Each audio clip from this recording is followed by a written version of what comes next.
একসময় বাঙালির বিনোদন বলতে একমাত্র ভরসা ছিল সিনেমা হল। ছুটির দিন হোক অথবা কলেজের দিনগুলিতে ভিড় জমত সিনেমা হলগুলিতে। কালের নিয়মে একে একে শহর ও শহরতলির বুক থেকে চিরতরে হারিয়ে যেতে বসেছে সেই সিনেমা হলগুলি।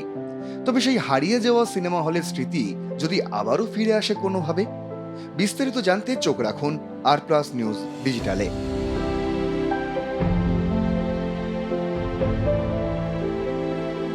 কথায় আছে, ইতিহাসের যদি খোঁজ করতে হয় তাহলে অবশ্যই দেখতে হবে সেই ইতিহাসের সঙ্গে মানুষের যে যোগ, সেই যোগ কতদূর পর্যন্ত বিস্তৃত।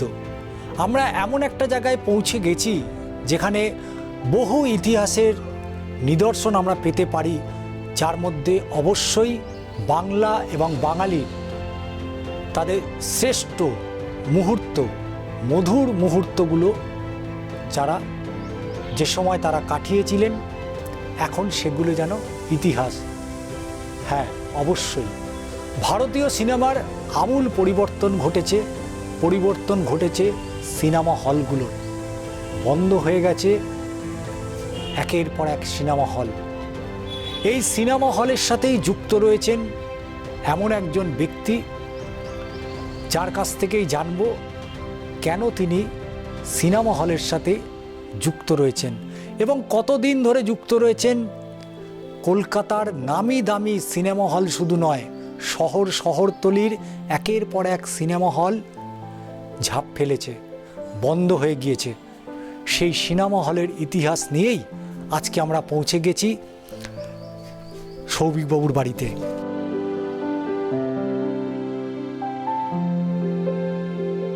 শুক্রবার হলেই সিনেমা হলগুলিতে জনপ্লাবন লক্ষ্য করা যেত, কারণ শুক্রবারই নতুন সিনেমা মুক্তি পেত। মহানগরীর প্রাণকেন্দ্র ধর্মতলায় একের পর এক cinema hall, Chaplin, New Empire, Light House, Roxy, এলিটের মতো সিনেমা হলগুলিতে ভিড় জমাতেন সিনেপ্রেমীরা। এখন সেসব অতীত, ঝাঁপ ফেলেছে সেই সিনেমা হলগুলি। বর্তমানে কলকাতা পুরসভার অফিস এবং শপিং মলের পরিণত হয়েছে ওইসব সিনেমা হলগুলি।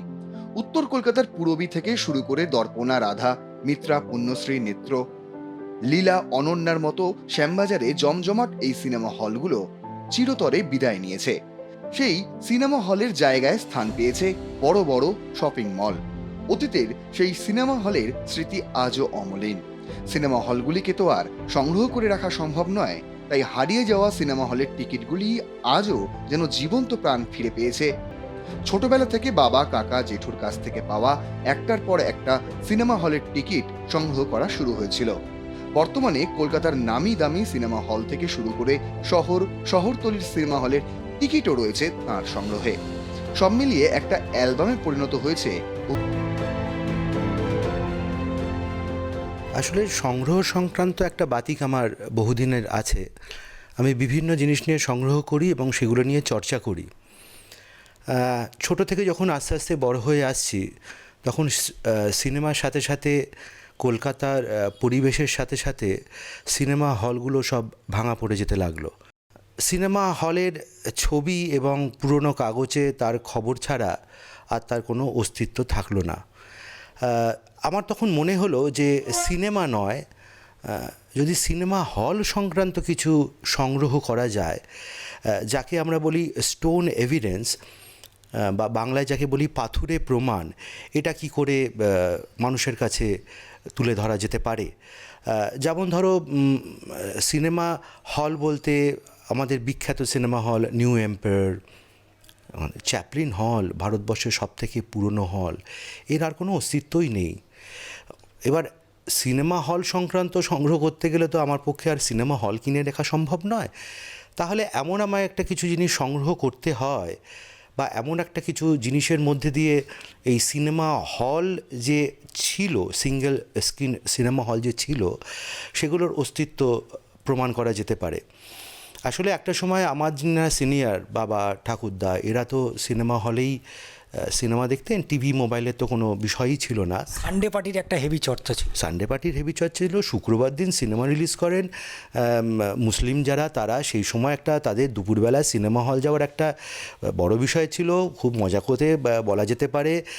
আমরা যারা কলেজে স্কুলে পড়তাম দুপুরবেলা নুন শো, যারা জানেন তারা জানেন, সেটা একটা জীবনের চর্চার মধ্যে দিয়ে উঠে এসেছে। স্কুল পালিয়ে সিনেমা দেখা, কলেজ পালিয়ে সিনেমা হলে যাওয়া, এগুলো তো একটা বড় বিষয়। আসলে এগুলো কিন্তু জানেন তো সবই গল্প কথার মধ্যে রয়ে যাচ্ছে, বইয়ের মধ্যে রয়ে যাচ্ছে, স্মৃতির মধ্যে রয়ে যাচ্ছে। 40 পয়সা বাস ভাড়া, 30 পয়সা বাস বাস ভাড়া, 30 পয়সা বাস ভাড়া, 5 পয়সা টিকিট ভাড়া। এবার আমি যদি কাকে বলি, জানিস তো এখানে একটা চ্যাপলিন বলে সিনেমা হল ছিল, সে নেক্সট জেনারেশন বলবে দূর আপনি মিথ্যে কথা বলছেন। আসলে আমার বাবা ঠাকুরদা এরা যে বিষয়গুলোর মধ্যে রিলেট করতো, আমার কাছে সেই বিষয়টা অনেক বেশি ইন্টারেস্টিং বলে মনে হয়। সিনেমা হলের মালিকের থেকেও সিনেমা হলে যারা সিনেমা দেখতে গেতেন তারাই তো আমার ঠাকুরদা, তারাই তো আমার বাবা। তারা কী ধরনের টিকিট ব্যবহার করতেন, সেই টিকিটের মধ্যেই সেই নামগুলো লেখা থাকে।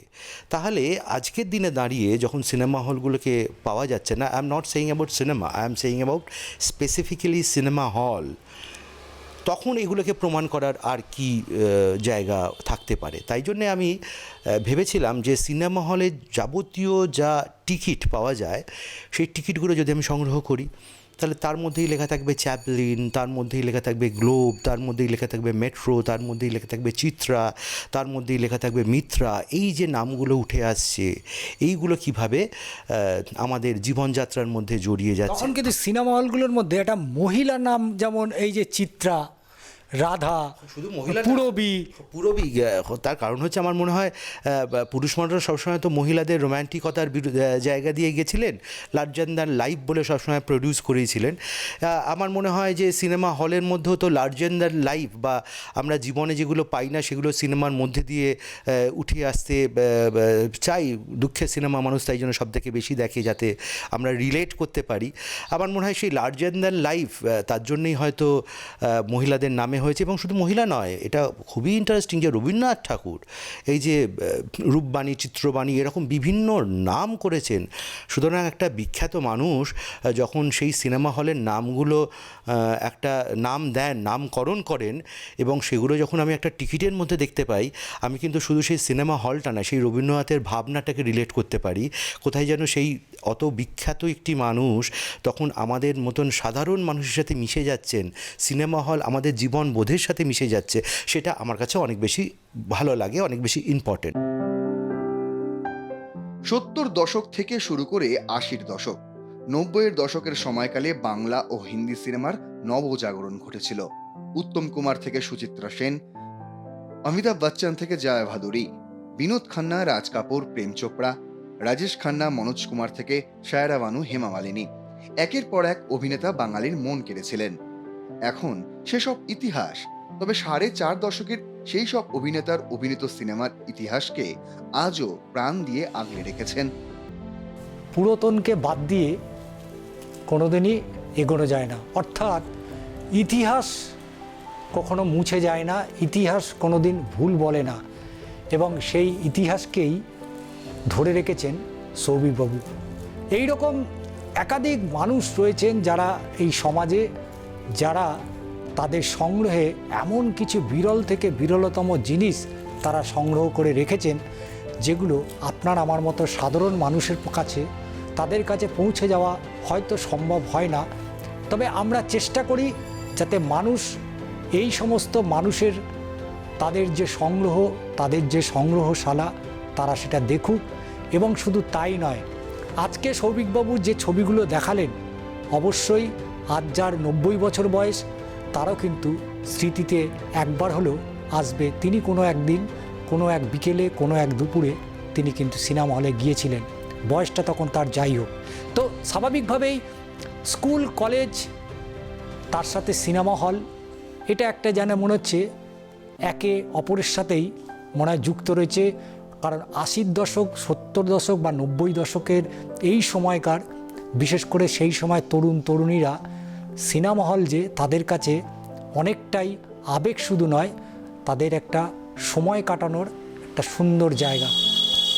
এই রকম অবশ্যই সংগ্রহশালা দেখুন, এবং সংগ্রহশালার আরও সন্ধান দিতে আমরা আপনাদের বিভিন্ন জায়গায় এরকম নিয়ে যাব, যেখানে আপনারা আপনাদের শৈশবকে খুঁজে পাবেন। তাই চোখ রাখুন আর+ নিউজে এবং অবশ্যই চোখ রাখবেন আর+ ডিজিটালে, যেখানে শুধুমাত্র এই ধরনের সংগ্রহশালা এবং তার ইতিহাস আপনারা সেখানে খুঁজে পাবেন। চিত্র সাংবাদিক জয়ন্ত চক্রবর্তীর সাথে ষষ্ঠী চট্টোপাধ্যায়ের প্রতিবেদন, আর+ নিউজ, কলকাতা।